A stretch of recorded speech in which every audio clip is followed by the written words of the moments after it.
Bienvenue dans votre magazine multiculturel Carrefour. Aujourd'hui, nous nous trouvons à l'EPFL pour vous présenter notre nouvelle émission sur l'accès au logement. Trouver un appartement de nos jours s'avère très difficile. Depuis quelques années, l'arc lémanique connaît une forte pénurie de logements, alors qu'en Suisse, 2 personnes sur 3 sont locataires. Par ailleurs, la Commission fédérale pour la question des migrations a constaté que les migrants sont particulièrement défavorisés. Étant donné le caractère vital du logement, une réflexion est nécessaire pour lutter contre ces discriminations et favoriser l'accès au logement pour tous. Dans ce reportage, vous trouverez des pistes et des informations pratiques sur la location d'un appartement en Suisse. Regardez avec nous.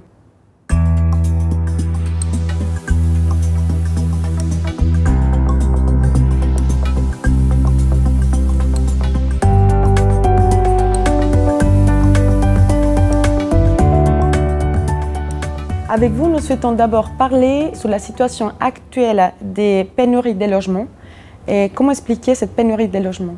Alors la pénurie, elle vient essentiellement du fait qu'on a eu une très forte augmentation de la population depuis 2007, depuis que la libre circulation est entrée en vigueur. Et la construction n'a simplement pas répondu à cette augmentation de la population. Donc l'État ne construit pratiquement rien.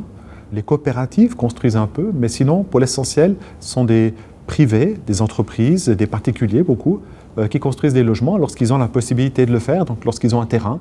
Et quelles sont les conséquences de cette pénurie des logements?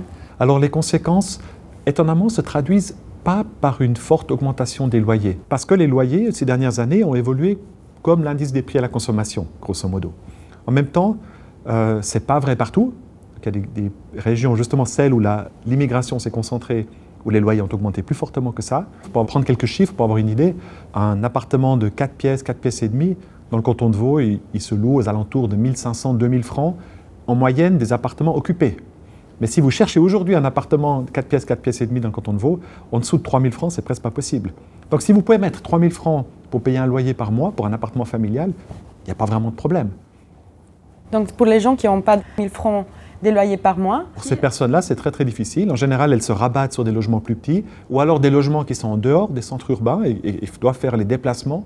Ça, c'est des transports publics qui sont très chargés maintenant, parce qu'on doit l'habiter peut-être dans le canton de Fribourg pour travailler à Lausanne, voire pour travailler à Genève. Est-ce qu'il y a une différence par rapport aux prix pour les étrangers ou pour les Suisses? Quand on analyse soigneusement les loyers, comme on l'a fait avec le professeur Baranzini à Genève, et qu'on essaie d'isoler le facteur nationalité du locataire, eh bien, on constate qu'effectivement, les étrangers qui sont, disons, au bénéfice d'une formation relativement modeste payent entre 5 et 7% de plus que des Suisses qui auraient le même niveau de formation.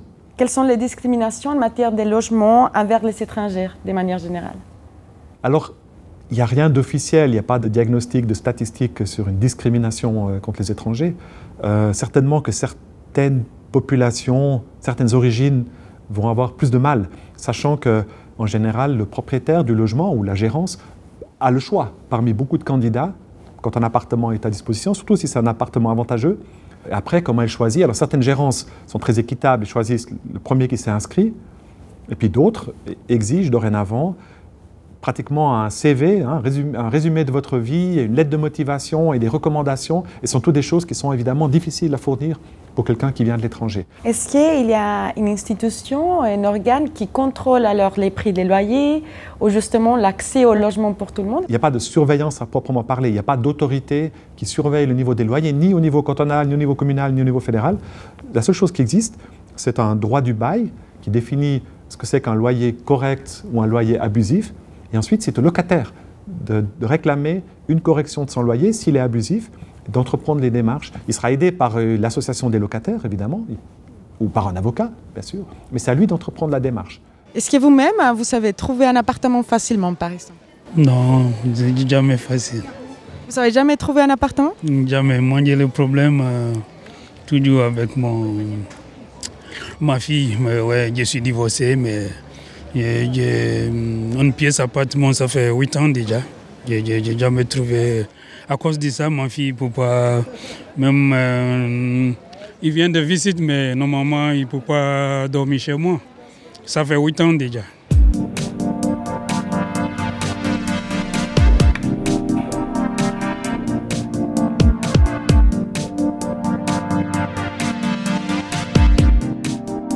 Tout d'abord, nous souhaitons savoir pourquoi est-ce que les bureaux d'intégration s'inquiètent ou s'interrogent sur la question de l'accès au logement pour les migrants.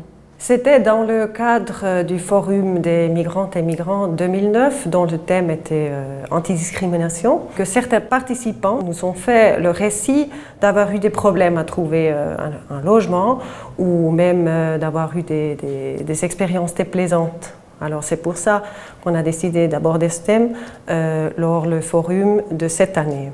Racontez-nous comment s'est passé ces forums, qui sont participés. Cette année, il y avait plus ou moins 60-70 personnes, des migrantes et migrants, et puis on a aussi invité des régies immobilières, on a invité aussi l'association des locataires, on a invité des coopératives, etc.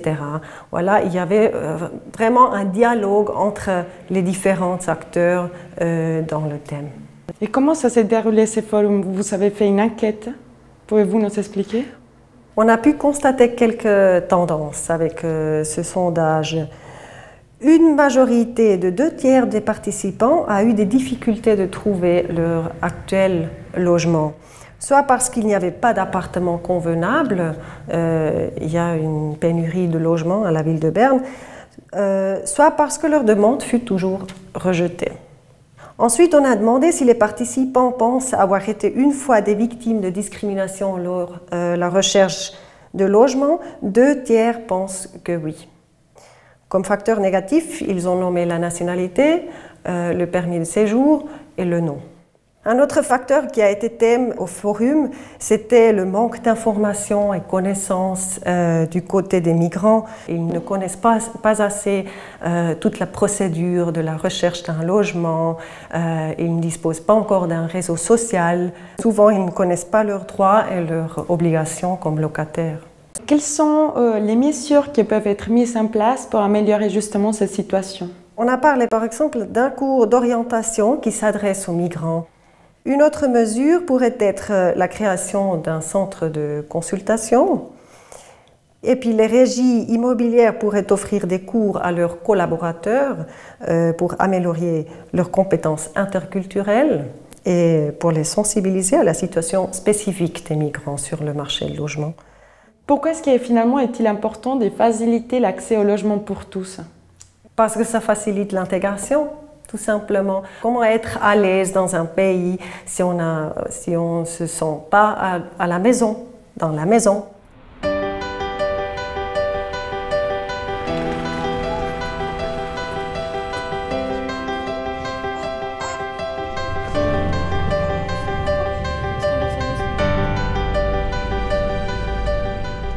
J'ai 27 ans, je suis maman célibataire d'une petite fille de bientôt 3 ans.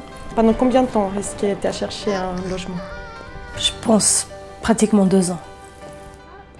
Et pour moi, ça a été très dur à accepter le fait qu'on refuse mon dossier à chaque fois. J'ai jamais en fait compris pourquoi. On ne me donnait pas une chance de simplement de faire ma vie avec ma fille dans un appartement en fait. Comment est-ce que tu as vécu cette situation? J'ai été très forte, je rigolais toujours, mais au fond de moi, en fait, c'était qu'une image que je montrais parce qu'au fond de moi, c'était la catastrophe. Quand on n'a pas en fait, d'appartement fixe, on n'a pas d'adresse fixe, on n'a pas d'inscription fixe à la commune. Pour avoir une garderie, il faut une inscription fixe. Pas de garderie fixe, et ben pas de job. Donc on ne peut pas avancer dans la vie. Pour moi, j'ai eu un moment, une période, c'était très dur quand je me promenais, quand je voyais des familles, quand je voyais des appartements, me dire mais j'ai pas de chez moi, puis je voyais des gens heureux dans des appartements, qui avaient une vie et tout, et pour moi c'est très dur, c'était de la souffrance en fait, de voir ces choses-là. Mais j'étais surtout très inquiète pour ma fille, qu'elle puisse enfin avoir des repères et pouvoir aussi se stabiliser, ce qui est très important pour un enfant en bas âge. Et comment est-ce que tu as fait pour trouver cet appartement où elle est aujourd'hui? On m'a conseillé de faire appel à la ZEMO. Eux, en fait, ils connaissaient quelqu'un qui allait partir. Donc j'ai eu quelqu'un que eux, la ZEMO suivait, une fille qui suivait, qui allait partir de son logement, donc de ce logement ici. Et on a fait une résiliation anticipée, on a proposé 3 choses. Donc en fait, ils ont choisi que c'est la ZEMO qui reprend le dossier. Et puis maintenant, ça se passe bien. Maman, voilà du cabane. Maman, cabane. Elle est heureuse d'avoir un repère et puis d'être bien avec sa maman chez elle aussi. Puis elle dit que les autres maisons, elles sont pas bien. Je vais pas dire le mot, mais elle parle à sa façon. Mais elle aime beaucoup être ici aussi. Et depuis combien de temps est-ce que vous êtes là? Depuis début septembre. Donc voilà, on installe encore des choses. Hein.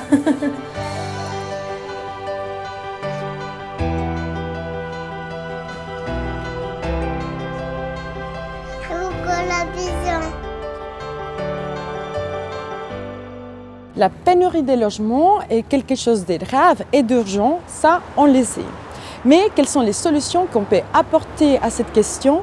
Nous sommes venus à Asloka, l'association suisse des locataires, à la recherche des solutions et pour connaître aussi les droits des locataires. Vous êtes la secrétaire générale Asloka Vaud, et donc c'est une bonne occasion d'abord pour présenter Asloka. Quelle est la mission d'Asloka? La mission de l'Asloka, elle est double. D'une part, elle est là pour défendre les intérêts des locataires sur le plan individuel, les conseiller, les aider à faire valoir leurs droits. Ça, c'est une chose. Et la deuxième chose, c'est défendre la cause des locataires dans leur ensemble pour faire avancer sur le plan politique la défense de la protection des locataires. C'est grâce à l'Asloka qu'est né le droit du bail, qui protège contre les abus des locataires en Suisse. Pourquoi est-ce qu'un bailleur peut résilier un contrat? Quels sont les justes motifs? Les justes motifs, c'est il veut occuper l'appartement ou bien il veut le faire louer à quelqu'un de proche. C'est les principaux honnêtes, non abusifs qui permettent à un bailleur de résilier un bail. Est-ce qu'on peut aussi demander une diminution des loyers? Alors on peut. Lorsque notamment le taux hypothécaire baisse, ou on peut demander une diminution au loyer lorsqu'on entre dans un appartement et lorsque le locataire a connaissance du loyer qui était payé par le précédent locataire et si véritablement il lui apparaît que cette hausse est abusive, il peut engager une procédure pour contester ce loyer. Et c'est vrai que souvent les raisons invoquées par le bailleur sont abusives et le locataire, s'il entame cette procédure, obtient très souvent gain de cause. Comment est-ce qu'on peut expliquer les appartements subventionnés? Un appartement subventionné, c'est un appartement dont une partie du loyer est pris en charge par les communes et l'État. Donc ça veut dire que la personne qui occupe cet appartement paye un loyer nettement meilleur marché que les appartements dits dans le marché libre, c'est-à-dire offerts par les promoteurs privés. Il y a un certain nombre de règles qui sont définies par chaque commune, qui doivent être remplies pour obtenir un tel appartement. Est-ce qu'il y a aussi des subsides pour les logements? Ce sont des aides qui sont proposées selon des règles aussi définies à un habitant d'une commune qui n'occupe pas un appartement subventionné, mais qui prouve qu'il a la peine à nouer les deux bouts, qu'on peut lui offrir une aide supplémentaire, donc ça s'appelle une aide au logement personnel. En matière de politique immobilière, on a toujours pensé que les acteurs immobiliers étaient à même d'offrir sur le marché suffisamment de logements pour répondre aux besoins. Et que l'État, c'est-à-dire les communes et l'État, ne devaient intervenir que de manière totalement complémentaire. Mais maintenant, compte tenu de l'aggravation de la pénurie, des besoins clairs et des impacts totalement négatifs sur l'image du canton, eh bien, les pouvoirs politiques se réveillent et ceux qui pensaient qu'une intervention de l'État était totalement à écarter sont en train peut-être de se raviser. Et il y a tout un travail politique qui est en train de se faire maintenant pour arriver à une intervention plus active de l'État et des communes dans le marché immobilier. Vous-même, vous êtes locataire, vous avez trouvé un appartement depuis un moment? Oui, depuis 16 ans, on est au même endroit. Et puis nous, on est à la SCHL, c'est la coopérative d'habitation Lausanne, et puis on est très contents. Voilà. Quels sont les avantages d'être chez une coopérative? On a son mot à dire. Et puis ils font des réunions par année. Disons, on peut, comment dire, Ouais, on peut dire un peu plus si on est d'accord, pas d'accord, que d'autres gérances. Voilà. Et les prix sont plus justes, hein? Oui, ils sont justes. Il y a une qualité ici qu'il n'y a pas forcément... Et aussi que les subventionnés s'adressent à tout le monde. On l'a vu aussi avec les... Bien sûr, oui. Oui, le subventionné s'adresse à tout le monde. D'ailleurs, ici, c'est très hétéroclite, socialement parlant, sur le plan des nationalités aussi, je disais. Racontez-nous un peu, c'est quoi la mixité sociale ici? Oui. À côté, on a des Macédoniens, on a des Équatoriens, on a des Italiens, on a une Française et un Argentin. Donc une vraie mixité sociale. Et puis à côté, il y a une fille qui est thaï, je crois, thaï ou coréenne, ou enfin asiatique. Non, il y a une belle mixité, oui. Qu'est-ce que c'est une coopérative d'habitation? Alors une coopérative d'habitation, c'est une coopérative dont le but est clairement défini, c'est-à-dire que c'est une coopérative qui va construire un immeuble sans bénéfice. Si elle est reconnue d'utilité publique, elle a des facilités fiscales. Et le fait de ne pas avoir de bénéfices, d'avoir des facilités fiscales et d'avoir éventuellement un terrain à de bonnes conditions, font que les loyers sont inférieurs de l'ordre de 15 à 20% par rapport à une construction sur le marché libre. Comment est-ce que les gens peuvent avoir accès au logement des coopératives, donc de la vôtre aussi? Alors, les personnes peuvent avoir des appartements dans notre coopérative très facilement. Il suffit d'abord de s'inscrire, ensuite de ça de répondre à certains critères, parce que si c'est des logements subventionnés, il faut répondre à des critères, notamment au niveau du revenu et de la fortune. Et puis si c'est des logements protégés, il y a une commission d'admission qui fixe certains critères pour l'attribution des logements. Les locataires ensuite prennent des parts sociales qui sont l'équivalent de 3 mois de loyer, tel qu'ils le feraient dans une autre régie.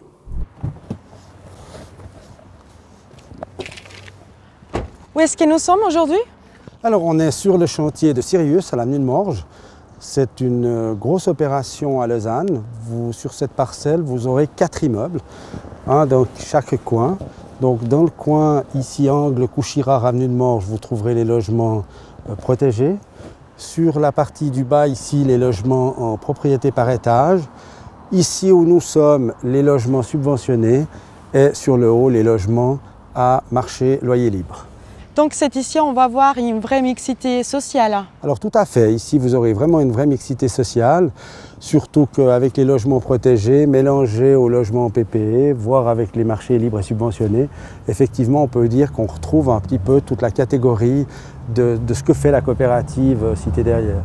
Combien d'appartements? 104. C'était un terrain de la commune? Alors c'est un terrain qui est propriété de la commune de Lausanne, qui nous l'a octroyé en droit de superficie sur une durée de 90 ans. Et puis c'est vrai que c'est une parcelle qui est très intéressante, à proximité de tout, puisque vous avez le bus et vous avez une de nos réalisations, vous voyez là derrière, qui était le premier quartier des Jardins de Prélat. Donc, où il y avait les c'est aussi vous qui vous l'avez construite? C'est nous qui sommes aussi propriétaires d'une partie des immeubles et c'était le terrain sur lequel il y avait les anciens dépôts TL à l'époque. Donc on peut encore construire pour les gens et encore à Lausanne? Et je crois que Lausanne a une volonté de mettre à disposition des appartements. Je crois qu'il y a une volonté de mettre des terrains en droit de superficie. Et effectivement, on voit que même dans un projet aussi important, on a pu construire relativement vite. On n'a pas eu trop d'opposition pour permettre un début rapide du chantier. Vous voyez même les camions qui arrivent, même en plein midi, vous voyez que ça bosse.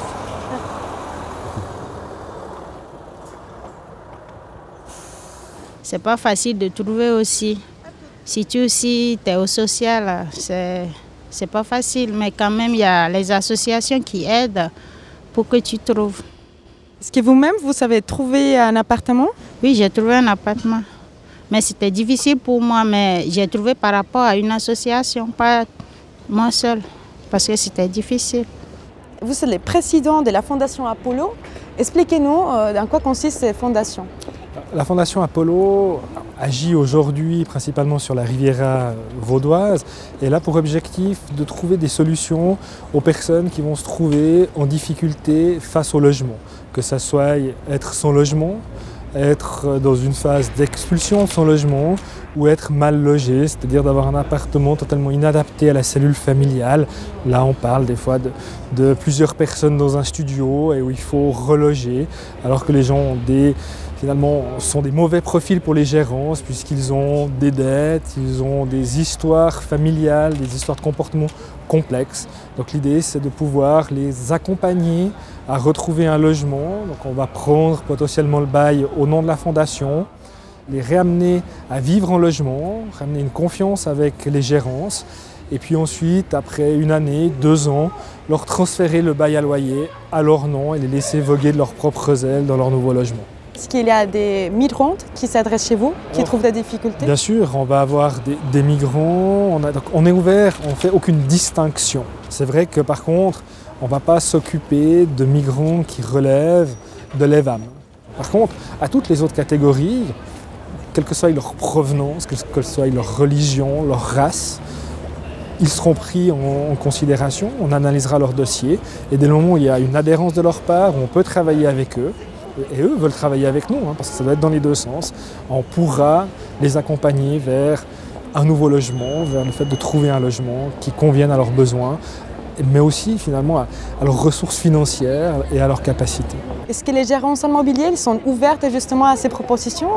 C'est tout un travail aussi politique. Alors il y a eu un énorme travail au départ, puisqu'on a pris notre bâton de pèlerin, comme on dit, pour aller rencontrer les gérances, montrer notre sérieux, puisqu'il fallait le montrer, ce sérieux. Après maintenant à peu près 2 ans de vie, je peux le dire, je crois nos partenaires gérances ont confiance en nous, elles vont même jusqu'à nous proposer des appartements maintenant, donc on voit qu'il y a eu un chemin qui a été fait et c'est vrai qu'on essaye d'identifier des pistes, de travailler avec les gérances, de proposer des pistes de réflexion à ce sujet-là. On met sur pied chaque année au mois de novembre des assises du logement. Alors, ce ne sera que les 2e cette année. L'année passée, on a eu une thématique qui était justement quelle responsabilité des acteurs pour le logement. Et cette année, on va sur une thématique qui est un peu dans le même max, mais qui va plus toucher les gens, puisqu'on va oser poser la question, faut-il un logement pour tous?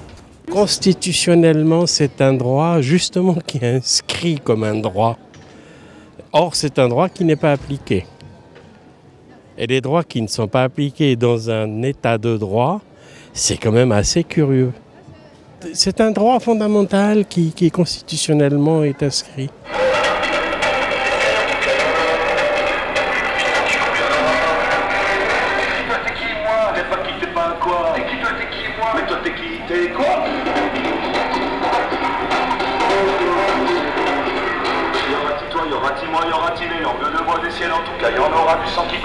Pourquoi est-ce que vous êtes venu manifester aujourd'hui? Eh bien, pour soutenir le mouvement qui est lancé, pour contester les loyers abusifs à Lausanne et dans toute la Suisse finalement, et pour revendiquer un droit au logement pour tout le monde, accessible à des prix vraiment qui permettent aux gens de vivre normalement avec leur salaire, quoi. Et nous souhaitons savoir pourquoi est-ce que vous êtes venu manifester aujourd'hui? Par solidarité avec tous les gens qui n'ont pas de logement ou qui ont de la peine à en trouver un. Pourquoi est-ce que vous êtes là aujourd'hui? Parce qu'on est une association de quartier justement, et puis on vient de recevoir tous notre résiliation de bail. Ça fait 50 logements qui sont à la rue entre avril 2013 et octobre 2013. Ça fait environ 120 personnes qui vont se retrouver à la rue, des enfants, des personnes âgées, des gens qui devront se déplacer. On a réussi dans notre quartier à faire quelque chose de très fort, dans le sens où on est des voisins qui se soutenent, on a de la solidarité, on a une mixité sociale. Et on n'est pas contre rénovation, on n'est pas contre une augmentation de nos loyers en fonction des rénovations qui doivent être faites, c'est clair. Nous, on veut rester dans nos logements parce qu'on a un lien social entre nous et puis que ça fait partie aussi du quartier, de l'esprit de quartier, et puis qu'on a droit au logement, simplement, tout simplement.